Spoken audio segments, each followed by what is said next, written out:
চট্টগ্রাম বন্দরের আধুনিকায়নে সরকারের নতুন পরিকল্পনায় আবারও সামনে এসেছে বিদেশি অপারেটর নিয়োগের বিষয়টি। সম্প্রতি বিডা চেয়ারম্যানের ঘোষণা আবারও আলোচনা সমালোচনার জন্ম দিয়েছে। অনেকে বিদেশি অপারেটর নিয়োগে দক্ষতা ও আধুনিক প্রযুক্তি ব্যবহারের সুযোগ দেখলেও কেউ কেউ প্রশ্ন তুলছেন জাতীয় স্বার্থ ও বন্দরের নিরাপত্তা নিয়ে।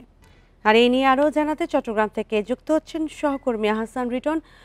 রিটন, বিদেশি নিয়ন্ত্রণে বন্দরের কার্যক্রম দেশের অর্থনীতির ওপর কি প্রভাব ফেলতে পারে? বান্ডেল থাকলে প্রতি সেনমানিতে টাকা বাঁচবে। বিকাশ সেনমানি বান্ডেল কিনে জিতুন প্রতি লেনদেনে। কাজের পরিধি বেড়েছে, কারণ আমরা দেখছি আসলে বিডার যিনি চেয়ারম্যান রয়েছেন তিনি আসলে নতুন করে এখানে বিদেশি অপারেটরদেরকে আসলে বন্দর পরিচালনা চিন্তা ভাবনা করছেন। গত দিন থেকে এখানে এসেছিলেন এবং সে বিষয়ে আলাপ আলোচনা করেছেন। আপনি জানেন যে এতকাল ধরে আসলে বেসরকারি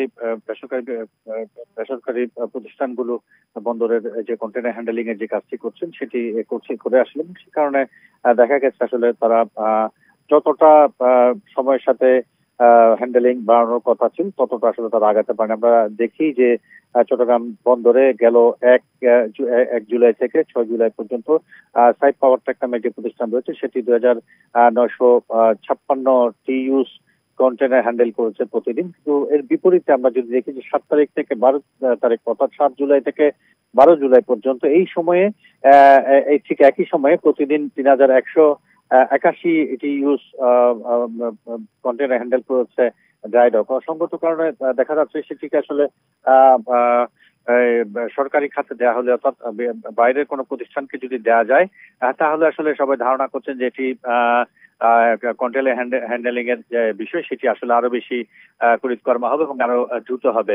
এবং এই ক্ষেত্রে আসলে আমরা চট্টগ্রাম বন্দরে যে সমস্ত কন্টেনার জটগুলো দেখি সেগুলো অনেকটা কমিয়ে আনা সম্ভব হবে বলে আসলে যারা বন্দর কেন্দ্রিক ব্যবসায়ী এবং কর্মকর্তা রয়েছে তারা সবাই মনে করছেন। তবে কেউ কেউ মনে করছে বিদেশিদের হাতে যদি দেওয়া হয় এটি ভবিষ্যতে কোনো নেতিবাচক প্রভাব পড়ে কিনা সেটিও আসলে খতিয়ে দেখার একটি বিষয় সবাই খতিয়ে দেখার জন্য বলছেন।